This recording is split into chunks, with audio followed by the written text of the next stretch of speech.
What's going on, everyone, and welcome to another episode of the Market Misfits podcast. Today, I have something special for you. I asked the CEO of Steamroom Trading, Charlie Bathgate, who you all know and love, to sit down with a community member that I have tremendous respect for, who is absolutely brilliant at understanding their emotions and how it relates to trading, and whose journey through trading, psychology, and relentless self-development is something that I think you're going to want to hear. It's super raw, very honest, and extremely powerful. I really hope you enjoy it.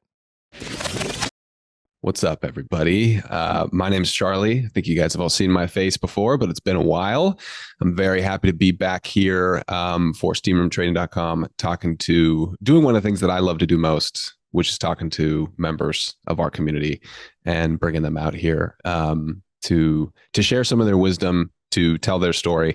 And I'm honored today to have somebody from our community, Marsh, here to talk to us. Marsh, say what's up to everybody.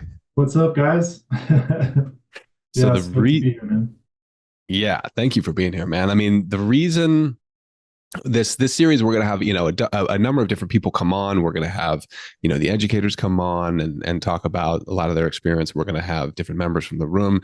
And one of the reasons, Marsh, why I wanted you to be here and tell a little bit of your story is because, to be honest, you've blown a lot of minds in our community. I think a lot of people are very grateful to have your voice. Marsh is a member of the Steamroom, so he's in our community every day, in our platform every day. He's also a member of our trading psychology small group that we do. So I've gotten the pleasure and the opportunity to know him pretty well and know what his ups and downs have been like, what his journey has been like through trading. And sometimes we have people come on who are have been doing this for 10 years. They're profitable, they're like raunch types where they're just like, yeah, I throw up 7 figures a year, like in my sleep. And, hey, there's a time and place for that. That's great. But I think it's also really helpful to have people who haven't been doing this for as long. Right. So, Marsh, can you just start out and tell a little bit of like how you came to trading, how long you've been doing it, give people their bearings for you. Yeah. I had a buddy back, I think it was, I don't know. I was going to look at my E-Trade to see like when I opened an account, right? And I had a buddy that's way more financially successful than I am. And I remember him saying, like, we'll have to look at the chart, but I remember him saying like, yo, Ford's $2. And I'm like, shit, what does that mean? Right? So I opened an E-Trade account. I mean, dude, that's probably 07, 08, maybe something around there. And so I opened an E-Trade account. I think I had $500, so I bought some Ford stock, and I was already in my career. I've been an art director, started as a graphic designer, and always had a camera on me. So eventually turned into a photographer here, and that's what I've been doing for the past 15 years. But I completely forgot about that E-Trade account. I think I literally forgot about it for about 7 or 8 years. And then I look back at it, I don't know, 2013, 2014 or something, 2016 maybe. And I'm like, oh shit, I got $1,000. And so that sort of was like the very first time I'd ever bought anything in the stock market. I didn't grow up with anything, any information around it. It was always perceived as stuff other people do, I guess, And my parents, my family, they never invested in the stock market.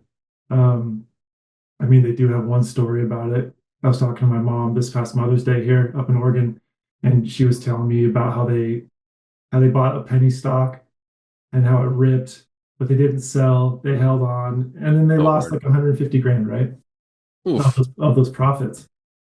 So, anyways, yeah, like I bought some Ford stock, forgot about it forever. Thought, oh, I should check that E-Trade account. Checked it. It must have gone up like it did. I think it doubled, and sold it. And then I thought, oh, okay, yeah, this is easy. I should do more of this. And then I remember, well, how about American Apparel? Like they're going bankrupt. That's probably a great time to buy.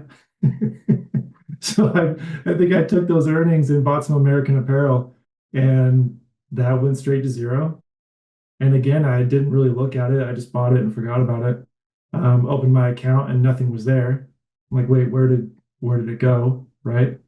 The ticker's not even available. And so those were honestly my first two trades, right? Mhm. I'm Not still, exactly off to a rip roaring start in the markets. Yeah. yeah, no information. It's all based on money. It's all based on how much can I make.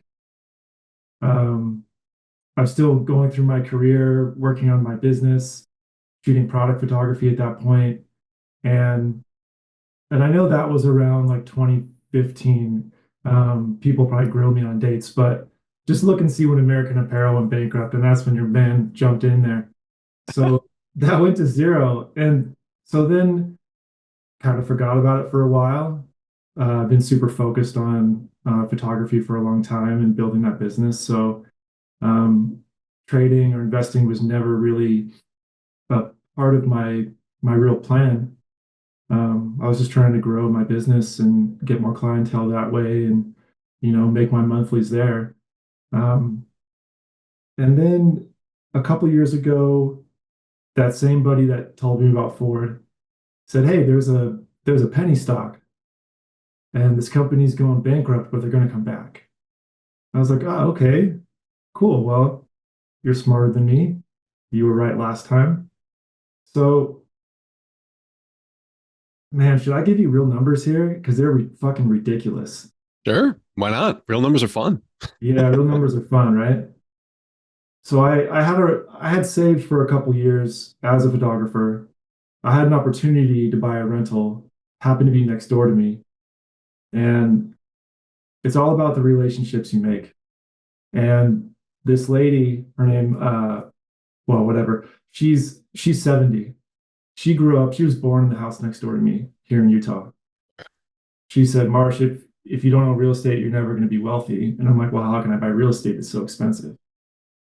So she sold me that house that she grew up in Oh, for a discount. oh wow. I didn't And we're realize that was the talking, origin of it. Okay, cool. yeah, that was the origin. And she's such a badass, dude. She had been buying real estate since her 30s, and she's like 70. And I just always thought she was cool, man. She's anybody that's 70 years old ripping around in like a ruby red Tesla, like, like with a custom license plate, like, they got something going on. Hmm. And so we really connected. I had lunch with her a few times just to, people that are at that age have so much experience, life experience. And so she offered me the house at like 10, 15% off. And so I bought that rental, realized after 16 months that there was about 28 years of rental income in there. Mm. And I sold it in 16 months. And that did a few things for me. One, it changed my path and it cracked my brain.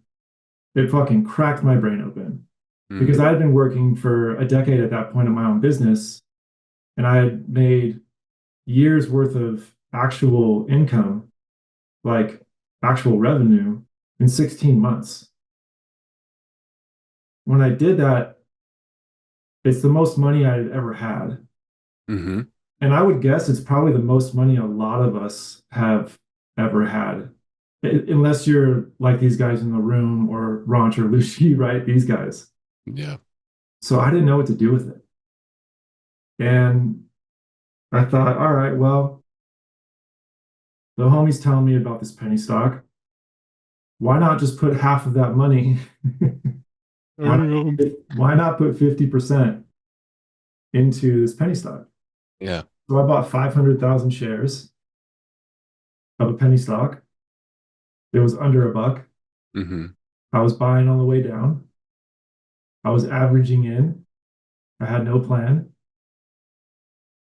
It went down to 10 cents, which is like 80% drop. I bought more. I Wow. had Diamond hands from the I jump. literally had 150K on this penny stock. Yeah. And I mean, I thought twice about it, but I was super focused on it, which has nothing to do with which way the market's going to go. Mm. So I spent 12 months, honestly, just over 12 months watching this thing every single day. At the same time, running my business and shooting full time. So I'm doing research. I'm on all the wrong websites. I don't know what I'm doing. And it goes up. Dude, I at one point that trade on 150K had $400,000 in it. Mm. And I'm like, yeah, this is going to be great, man. I'm going to be a multimillionaire. Like, this is going to be sick. It's going to go to $5. And This is easy. yeah, let's rock and roll. Like, there's probably some ego in there, but for the most part, I thought, oh, great, finally, this is awesome. Mm. You know? And so from there and from watching that stock every single day for over a year, I started looking into penny stocks. From there, like a lot of people in the room, shout out Tim Sykes, right? So shout out Tim Sykes, man, homie, right? And so I found some education that he had. One of his students had wrote a book on penny stock trading, a few hundred pages. I read it in a month, and it talked about risk to reward. And I'm like, what's that? Right. So I started getting these little crumbs, and honestly, should call Tim Sykes or get a hold of him and say thank you, because that's when I found that I had no plan, no risk management. I didn't know what a risk unit was. And I'm like, oh, risk unit, okay, it should be this. Well, you're at like 100%. So you need to be at like 1 to 5 or something. Right. Right. So as soon as I found that out, I realized it was causing me so much stress because I was so vulnerable to the market, realizing what kind of trade I was in. And even though I was up, right? I was up. And so out of 150K, the stock went down to 56 cents. I was shooting for a client up in Park City. And on my phone, I'd already planned, like, I'm getting out tomorrow. I don't care if I'm working. So on lunch, on my lunch break, on set, I'm standing there. Hey, Marsh, you want lunch? Yeah, okay, I'll go grab it in a sec. And I'm like on my phone, getting the hell out of this trade. And I sold it in a couple batches because I had 500,000 shares. And I made 120 grand on it. And I thought, wow, you're super lucky. So count your blessings and don't ever do that again. But what? Oh wow! So in that moment, you weren't like, "Oh, I'm just going to keep doing this." You knew No, that was luck. I'm out. Okay, yeah. I knew it was luck. I started learning about liquidity. I started learning about slippage and how do I even get out, because that thing was only trading 200,000 shares a day and I had 500,000. Right. So I can't even get out in a day, right? Right. Well, I Right. can if I want to sell it to whatever that slippage would be. Right. So I got out, I grabbed my cash, and I just tucked it away. Kept shooting, doing my thing. And after the Tim Sykes education, and then I had a meeting with a buddy of mine that was helping me with a retirement account. He works for one of the local banks, and he was helping me do that for the past few years. I would meet up with him like once a year and just get coffee. So I'm done with that trade. I'm done being uneducated. And I meet up with my buddy. We don't really talk about trading. We talk about real estate a little bit, what he's into. I tell him about the rental and how that turned out to be a good trade. And realizing like how lucky everything was with timing and having to pull the trigger when you have a gut feeling about something, but two, what kind of research are you doing? Because I sold that rental because I knew rates were going up. I was watching it. So I put my house on the market when rates went from 2.6 to 4, like overnight. And then they were going to 5 and 5.6. And I got really lucky with that sale. I only had one offer and I sold it for that offer. So again, like that penny trade and that rental sale, super lucky. And I had awareness around the chances of that actually happening. So I felt lucky. When I met with my buddy, the financial advisor, we met for like an hour. We just chopped it up. And when we were leaving, like I'll never forget this because it really set the path for where I'm at now. We're leaving the coffee shop. He opens the door. He kind of looks over his shoulder and he says, buy puts and calls. And I'm like, what is that? He's like, dude, you figured the other stuff out that I showed you, that I told you about. You'll figure this out. Mm, And let's say that was, oh man, when was that? January 23, I think. okay. So I spent the next 2 weeks, 10 hours a day trying to find out what options were. I was trying to find out what puts and calls were. Hmm. But the only information I could find easily was the school YouTube. And that stuff was so confusing to me. I didn't know Hmm. what they were talking about. I couldn't see it visually in my mind's eye. It just felt really complicated and didn't make any sense. I spent the Hmm. entire year trying to figure out what puts and calls were. Because I had no trading community. Yeah. No one I knew traded puts or calls. He knows about it, but he has a job and a family and a life. He's not gonna sit down and like teach me all that.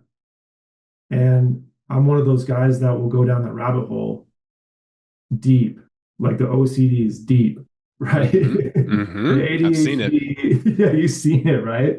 Yeah. So, yeah, it took me, I think, till September that year to find what it was, to find out how to trade it on a brokerage, and to set up Thinkorswim, find TradingView, and get it on my screen.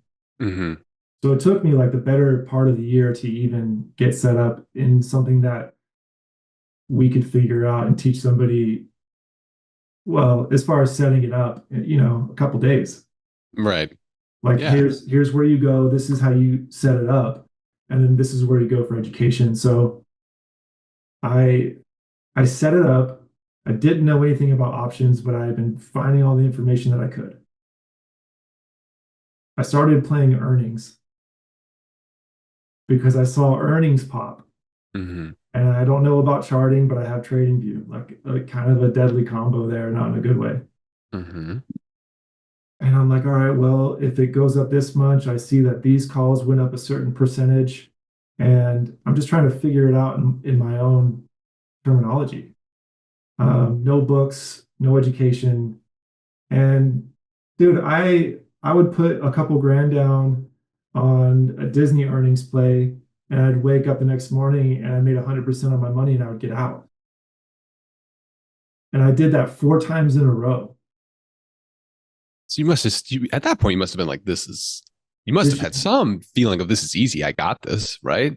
yeah, that was the point where I thought I was the shit. It happened 4 times in a row over 2 months. And I ended up making that. So the next February 24, I made I made 20 grand in like 4 weeks Hmm. with these earnings plays. And I was like, yeah, dude, this is sick. This is sick. Like I got this, I figured it out. Like it's not that hard. Hmm. Like, cool. So let's go a little bigger, right? This is the path of the new trader. Hmm. Like you don't get around it. Like this is the path. And if anybody thinks they can get around it, well, try it because you're not going to make it. I have a You know? feeling here. I'm gonna show this thing, this graphic that we've put together. That's Yeah. Trader's Journey. I feel like we're about right here. Am I right? Are Yeah. we? Is that where we're headed? Yeah, dude, that's it exactly. And so we can change the first account blown to first big loss. Hmm. Yep. Um, and so yeah, I remember Salesforce had earnings, right? CRM. Hmm. And that's correct, right? And I thought, Yeah. cool, well, I've made 20, and I also made like another 10 in another account buying some equities. So I thought, well, dude, let's put 5 grand on this earnings play. I'm Hmm. making 80 to 100%. You got to get out quick in the morning. And so yeah, I think it was five. It might have been six, dude. But let's call it 5 to 6K. And I wake up in the morning and keep in mind IV was like probably 150%, but I didn't know what IV was. And so yeah, I woke up in the morning and it was gone. Both sides, puts and calls, had been squashed. Mm-hmm. right? Mm-hmm. And then you learn about IV crush, and then you Mm-hmm. realize that every lesson that you want to learn costs money. So that was my first big loss. And right there, I said, okay, I'm not doing that again. I Mm-hmm. obviously don't know enough. I don't know what I'm doing. I thought I knew what I was doing. Mm-hmm. And I at that point I realized 4 out of 5 was kind of luck. It was where the market was. Mm-hmm. Earnings were popping. Mm-hmm. Because later I saw, oh, they had positive earnings and the whole thing just dipped. Mm-hmm. So with that 20 grand, I lost that 6 and I go, all right, what do you want to do with the rest of it? I'm like, well, I'm definitely not educated enough. Like that lesson taught me that I needed to go get educated. Mm-hmm. And then that's where the steam room comes in. That's when you found us. Okay, got you. Yeah. So I had been looking around. I think I was still on Instagram at that point. Um, and one of the guys that used to work for you guys, Mm-hmm. I think I maybe messaged him on Instagram and said, hey, I'm Mm-hmm. interested. And you know how Lucci will say, like, hey, we're doing a master class. Um, and so I reached out and said, hey, I want to do this master class. He called me the same day and sort of onboarded me. And keep in mind, I didn't have any trading experience. Like, I don't account any of that for real trading experience. It's more like Mm-hmm. intro to the market, right? Yeah. Well Like, said. Yeah. you still have a white belt at that point. Right. Um, and so I signed up for the master class and I thought, I already lost in one morning more than what the master class costs. Mm-hmm. So instead of losing, I'm going to control where that next few $1,000s goes, Mm-hmm. and I'm going to put that into education. Mm-hmm. And I liked how straightforward the group is, and how it's just you can just tell after going through YouTube for a year who's selling you. And as you get older, right, like who's trying to sell you on some shit versus Mm-hmm. who actually has good information to give you. Mm-hmm. And Mm-hmm. I could just tell like these guys have good information and they're not trying to sell me on anything. Mm-hmm. So I signed up for the master class. That was the first time you guys offered small groups, right? I signed up for small Yep. groups, I and remember this is that. all April last year. I remember you coming in the small group and I was like, all right, Yeah. I see this little square on my Zoom. This guy Marsh, he's got a guitar and a nice camera. I was like, all right, cool. We'll see Yeah, man. what he's got. Little did we So know. Yeah. yeah, so that started the master class, and I jumped in the master class and thought, like, oh my God, these guys are wild.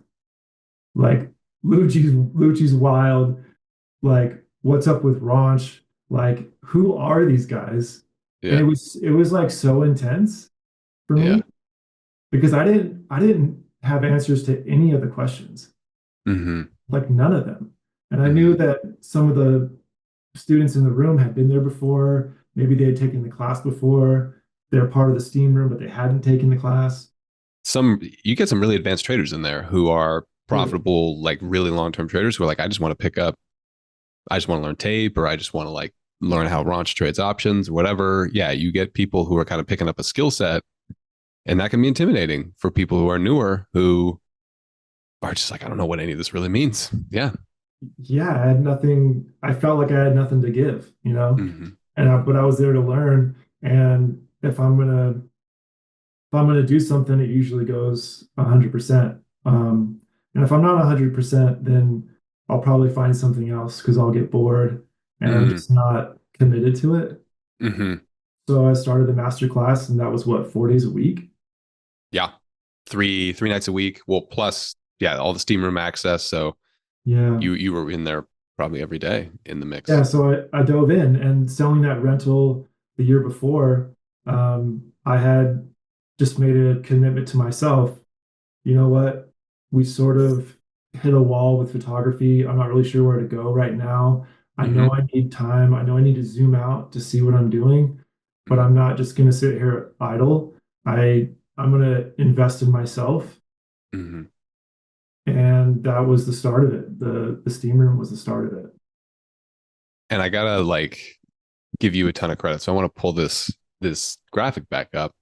Um, So you had kind of gone through this like stage one, what we call herb life, right? Making pretty easy money on the real estate, on the earnings plays, Yeah. on that penny stock.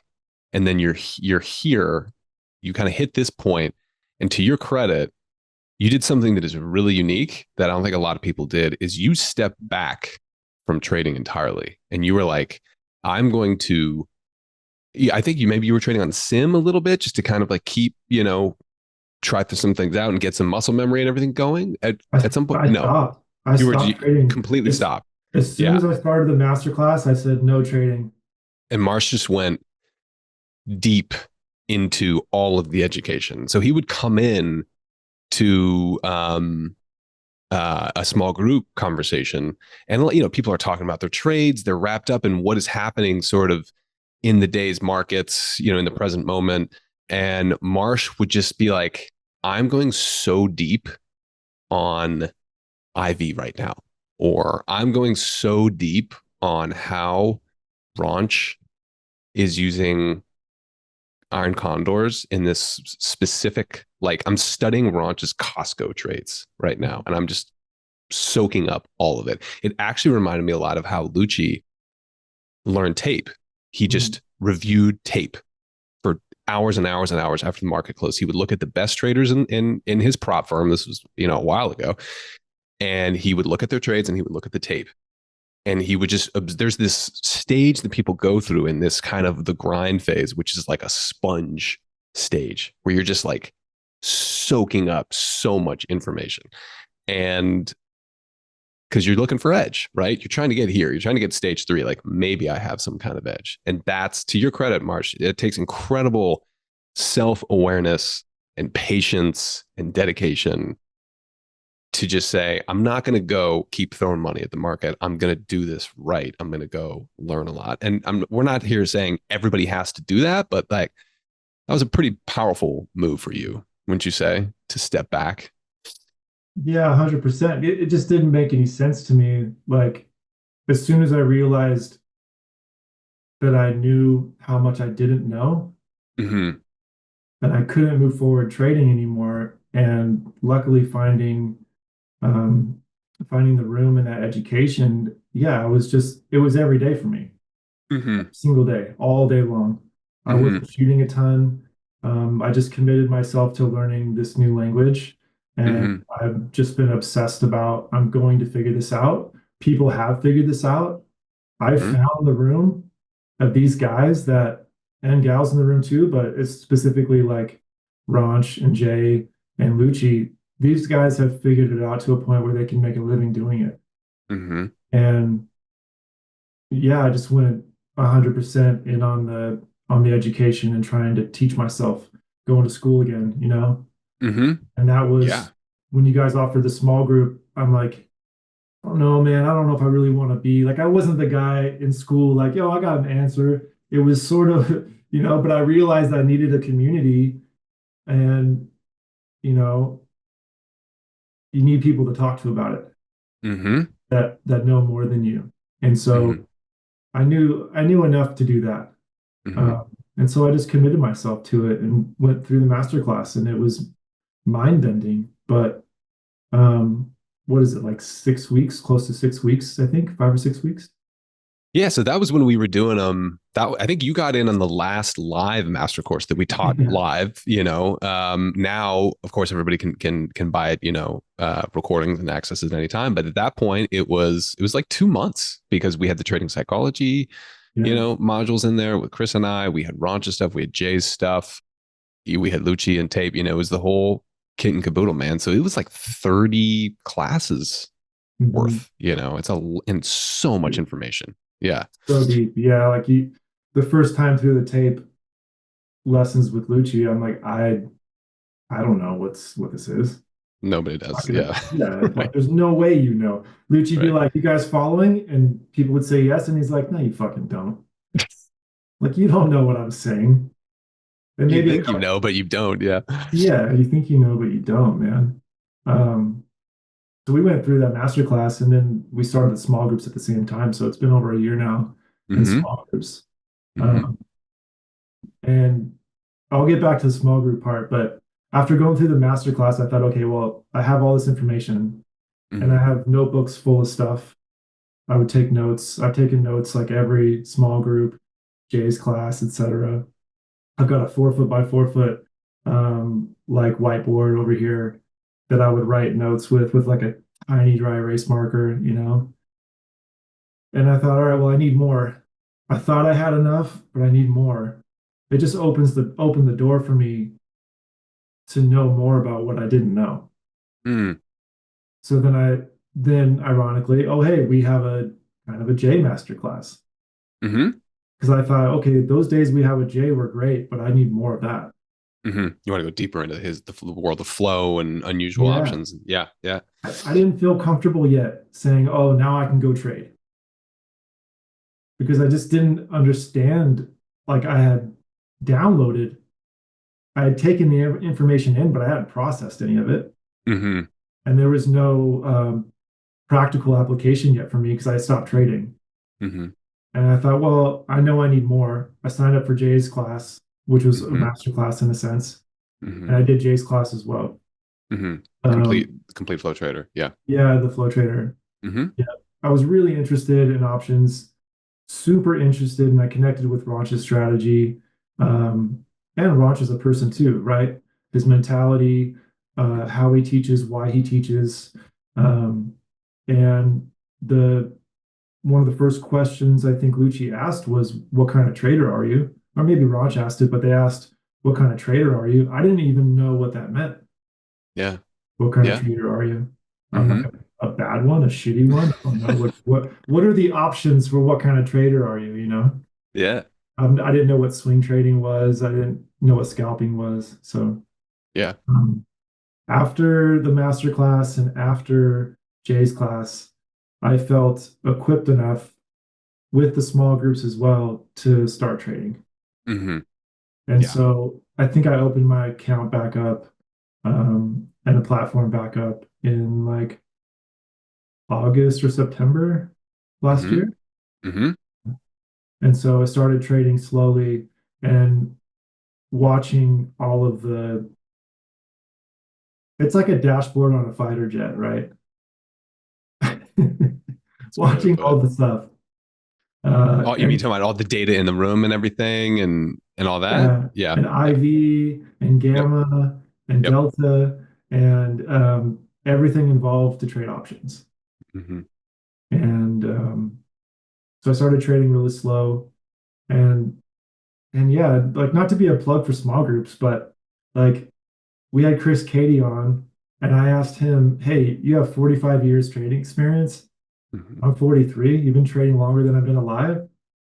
What would you suggest for a new trader?" I wonder if I still have it on my board. He just said,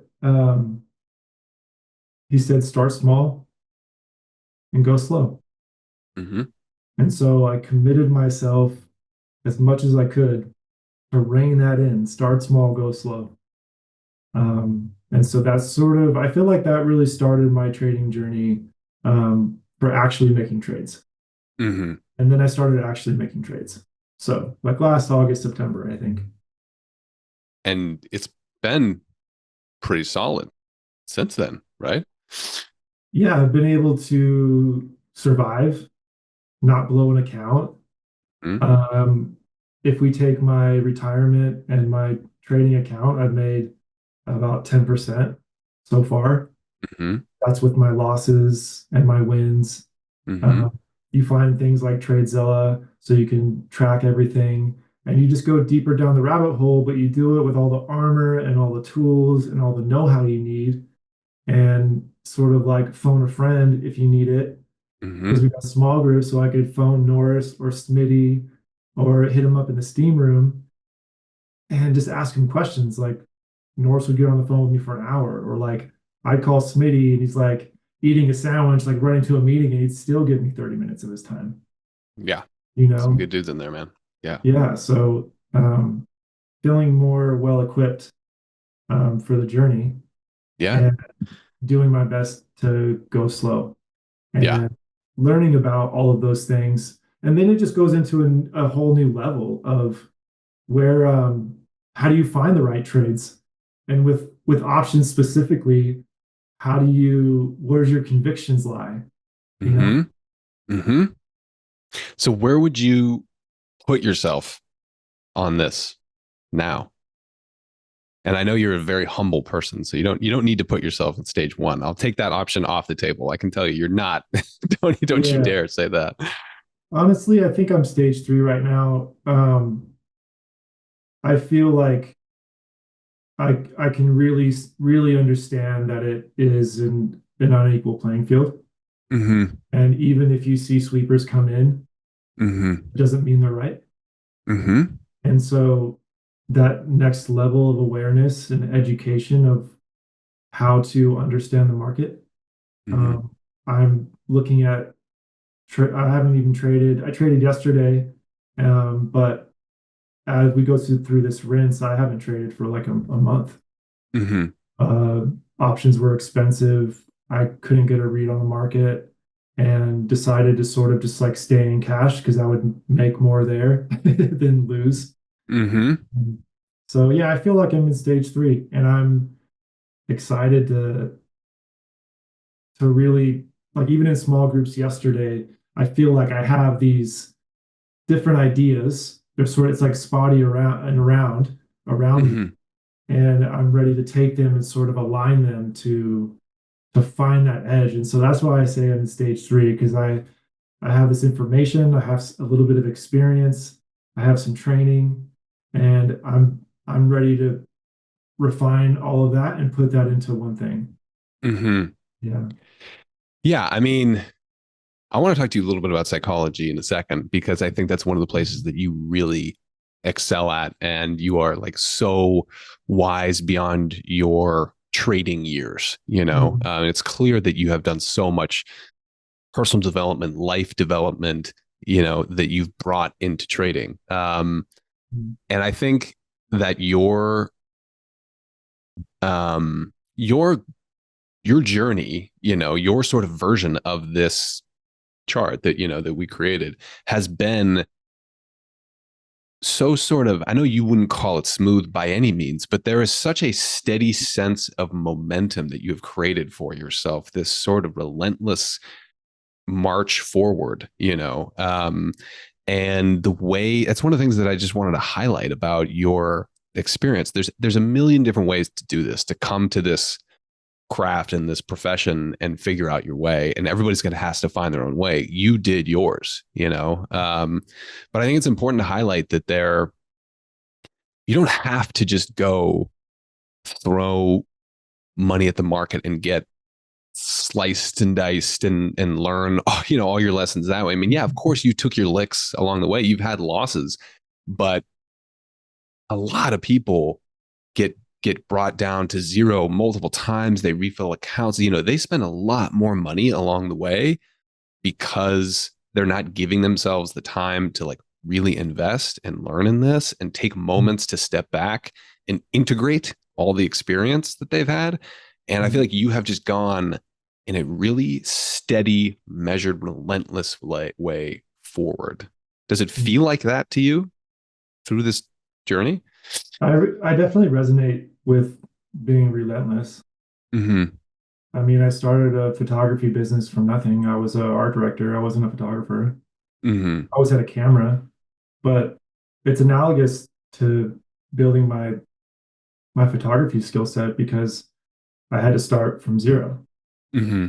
And so, I mean, I remember one day I spent 48 hours sending out 100 emails and I got one client out of it. Yep. But That's dude, what it takes.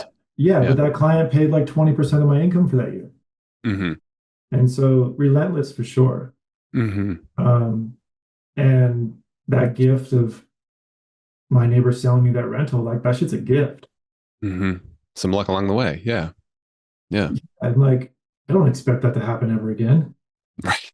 Like that was like a hand-me-down. And so I feel relentless for sure. Mm-hmm. Mm-hmm. And losing this nest egg is not an option. Mm-hmm. It's just not, it's not even an idea. Mm-hmm. It doesn't exist. Right. And Yeah. so I've had to, you know, in my personal journey, yeah, I got my ass kicked for a decade. Mm-hmm. And so I remember saying in this small group, like, oh, Marsh, don't blow an account. And I'm like, dude, I blew my life up twice. Mm. I and I wasn't trying to sound like an ass. I just thought like I'm not ever gonna blow an account. Hmm. And I realized I don't know the future, right? But I blew my life up twice. And so Right.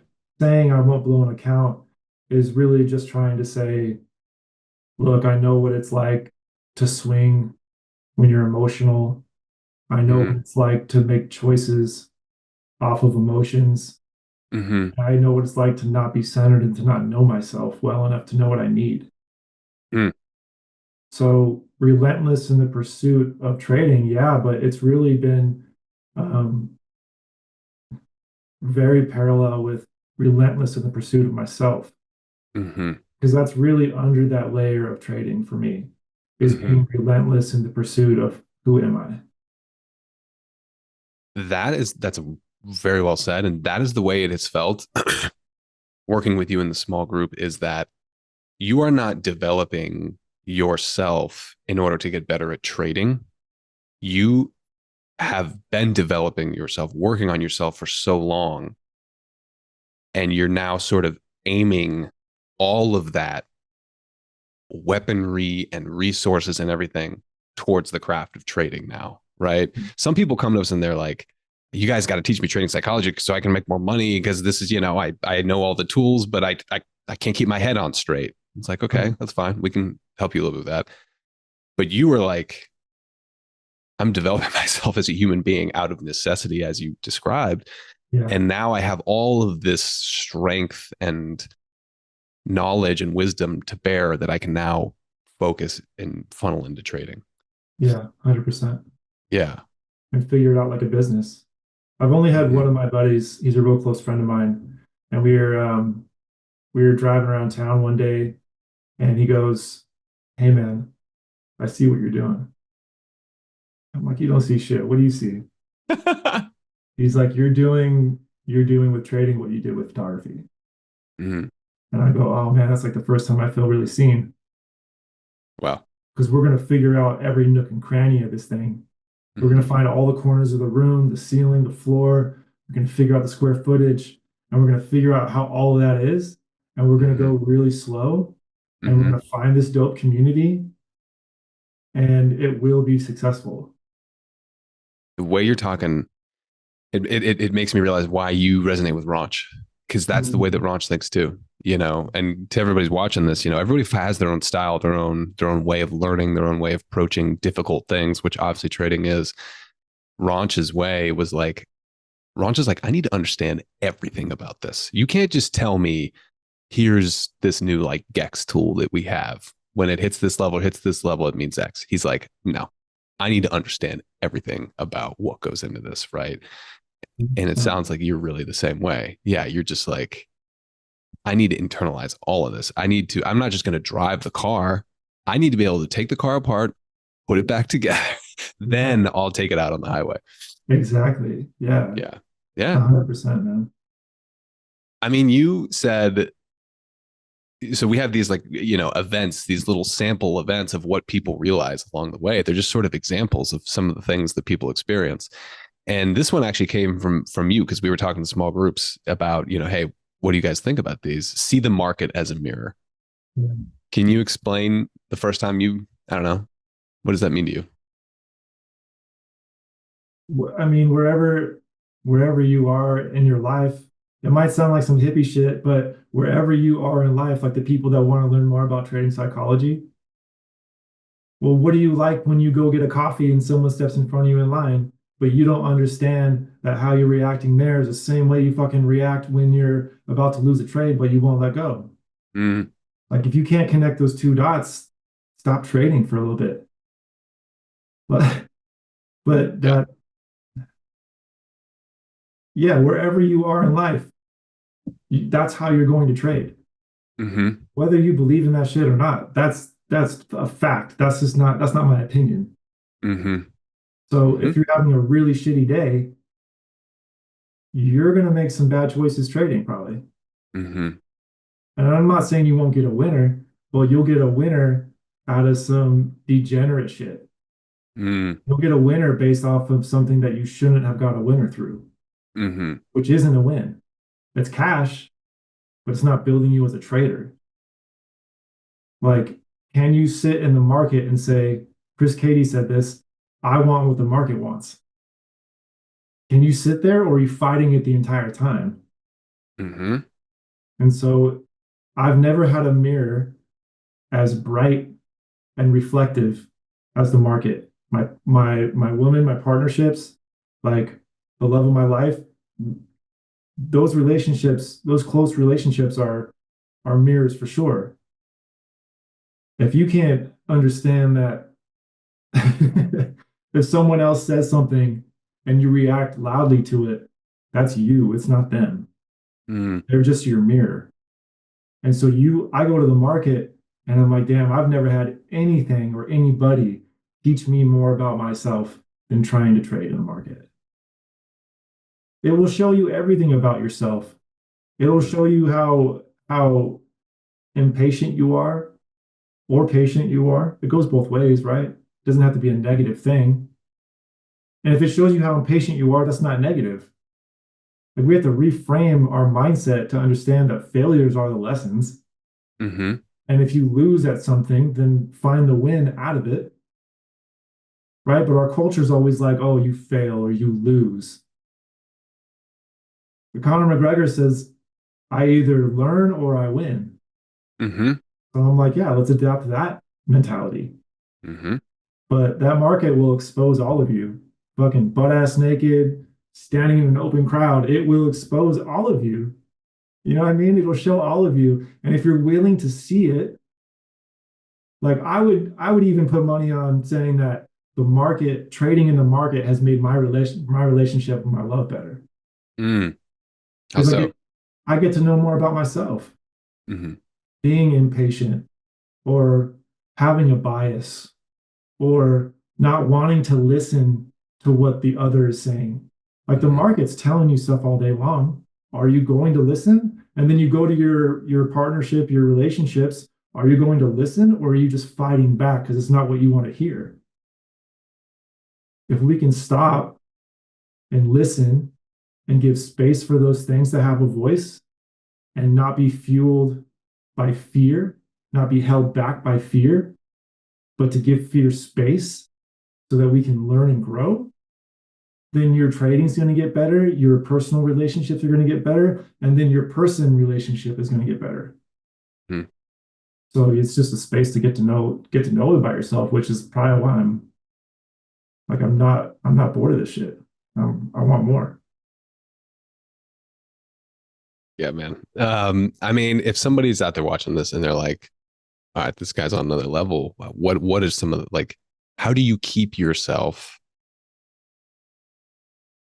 connected to that level of kind of that powerful perspective that you're talking about, that wisdom? Like, what are some of the things that you do to keep yourself in that space?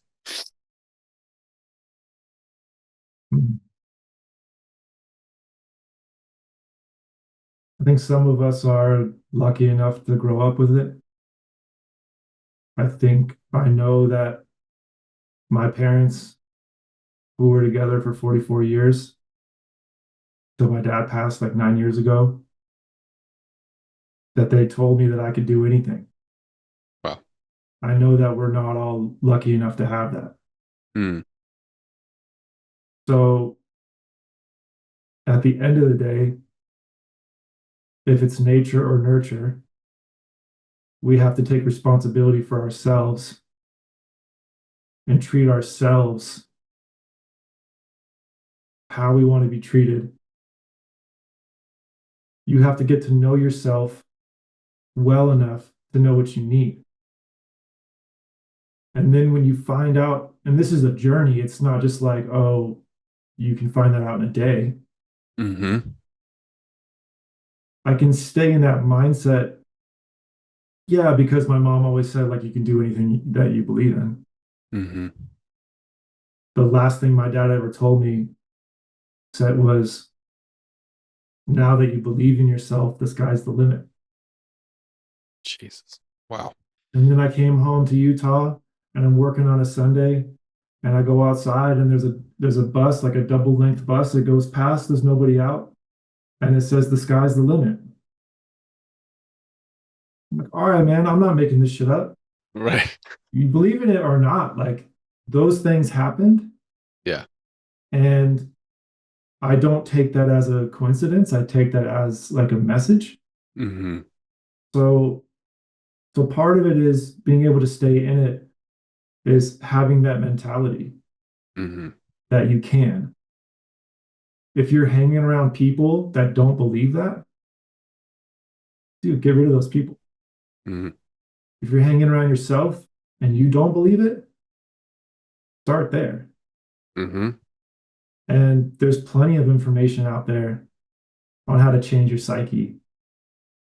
It takes 25 days to build a new neural pathway, right? Not 30 days to a new habit. You're changing the structure of your brain. Mm-hmm. So spend the time to get to where you want to get to inside, to change that psychology in you and have a belief system that cannot be deflated by anything. It's not just a survivor's bias. It's whatever you believe is real. Mm-hmm. So what are you choosing to believe? And I would challenge everybody on that. What do you actually believe? Well, figure that shit out first and then go hard, because this is it. This is all we got. So losing my dad 9 years ago was a huge shift for me. And my eyes were really open to how temporary this experience can be. And, Yeah. I never thought that would ever happen. It's kind of silly, right? Like, but I never thought about it. Yeah. And so, yeah, man, you have to be your own cheerleader, because I've been freelancing for like 14 years. No one's going to help you out. No one gives a shit about you. Mm-hmm. Some people might. Hopefully, you got some people that really do. Yeah. But you know what? Everybody's got to take care of themselves. Like, why do you think in a plane they tell you to put that shit on yourself first? Mm-hmm. You have to take care of yourself first. And I think some people don't really believe in that structure. I mean, you just said there's so much in that. The measure of, I think your life experiences taught you how to take personal responsibility, take responsibility for yourself. And if there is like one magical way I could like pull from the essence of Marsh with some like Harry Potter shit and like put that into, every new trader that comes in, it would be, man, it's kind of, you got a lot of great qualities, but yeah, taking responsibility for yourself, take it, really owning that, and the depth of what that means. I feel like you embody that many levels down. And clearly it served you. It serves you in your life, and it's serving you in this relentless march forward that you have in terms of your growth. Thanks, man. I mean, I agree on the responsibility part, but I didn't learn that until my mid-30s, right? I'm 43, so Yeah. I learned that through some pretty hectic times. So it's not like you just learn it and that's chill. Like, I Yeah. went through hell to learn how to take responsibility for myself. Mm-hmm. Mm-hmm. But it's great, because then it's like riding a bike. Like, you're not really going to forget about it. Right. And if you do, you can go make those mistakes again. But that doesn't sound too fun. And as you said, like, there's blown accounts in the market, and then there's blown accounts in life. And you were like, hey, I've blown accounts. And it's, everybody goes through this, hits a certain point. You're like, I'm not going to go through that pain again. Ranch has his story. Basically, everybody that we'll bring on in this interview series has that story, Yeah, and you had that. Yeah. And you for were like, real. I'm Yeah. not going back. It's seared into your mind. You're just like, this is not an option. Yeah, I've blown accounts for sure. It wasn't in the stock market. Right. Yeah. Hey, Always and keep, And that shit does come with financial responsibility too. Like, yeah, I blew my life up, and guess what? It cost me a lot of money too. Yeah. So yeah, that account did go to zero. You want to talk real? Yeah. Yeah. Yeah. I guess. Yeah. You're right. Yeah. Yeah. Bro, I had $500 in my bank account. Mhm. As like a 34-year-old, I had $500 in my bank account, Yeah. and it was September. And I'm like, yo, fuck this, man. On my birthday in February, I'm gonna have 20 grand in there. I don't care how I get it. Hmm. Oh, I don't care how much work it takes to get there. Right. I want to use photography as a vehicle because that's my sharpest sword. Hmm. That's that Hanzo blade on the wall, right? Some Kill Bill shit. And guess what? Guess what? 2 weeks after my birthday that next year, I had 20 grand in my account It's awesome. from $500. Yeah. Yeah. I mean, I could talk to you about this for hours, but I know that you also have a life you got to live. So I want to ask you one Oh shit, it's been question. 30 minutes. Yeah. Yeah, it's been an We can go hour, long. man. It's been longer than that. Oh shit. But I want to ask you, let's assume, and if I was a betting man, which I am, Yeah. listen, I know better than anybody. I've seen thousands of people try to do this. I know what the odds are. And of course, there are no guarantees. But if I was going to bet, I would bet on you to continue on this trajectory and get through these subsequent stages up to, what you might call the promised land, stage 6, equilibrium, right? Of very consistently profitable and not even and being beyond the stage where you feel where that's messing with you psychologically, which we'll talk about, in future interviews. Success sometimes is harder to manage than failure. But let's just imagine you're at stage 6, Marsh, right? Yeah. Fast forward 5 years. I'm sitting here talking to stage 6 Marsh. And I say, stage 6 Marsh, I'm going to let you go back to 2025, May 2025, and talk to stage 3 Marsh. What's the one thing you think he needs to hear right now? Mm.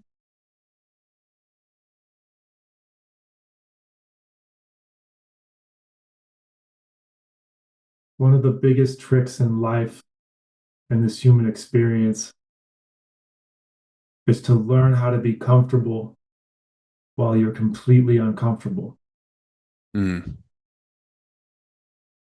And if you can practice being comfortable when you're not up here feeling comfortable, when everything else is out of sorts, you can master anything. Mm. Chris Katie's right, slow and low. There's a million ways to trade. Stay in small groups, right? No one else knows I tried to dip, right? If you wavered and I was like, yo, where are you going? Come on. It's keep the right people around you for sure. Keep learning. Watch the ego. Mm-hmm. Just let it have a voice, but you don't got to do what it says to do. Mm-hmm. Learn how to be comfortable while you're completely uncomfortable. That's what I want to master. Because I agree Right. with you. Outside of ego, I agree with you that that is my trajectory. Be careful what you believe because it will become real. Mm-hmm. And so Marsh at that level says, keep going. You're on the right path. And all the work you've put in is real and for something great. And don't give up is kind of what I'm hearing. Yeah.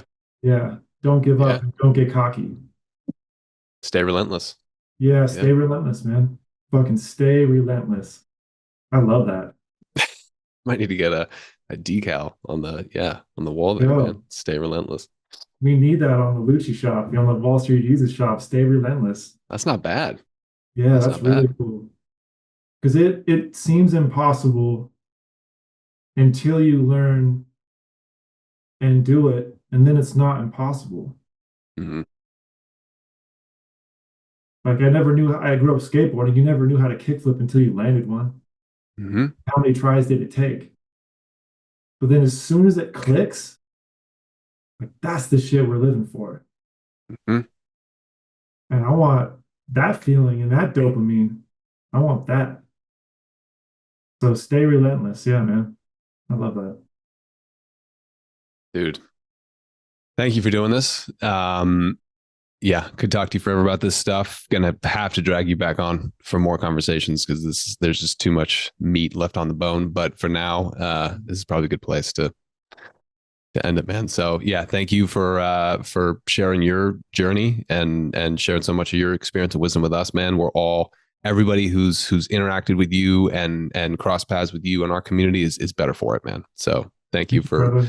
thank you for showing up the way you do and for doing this. And Of course. Yeah, we got a see you in lot the to room. talk about, man. We got a lot more to chat about, so we'll do another. Most def. All right. Okay. Thanks, Marsh. Appreciate you, man. Bye, brother. Thank you.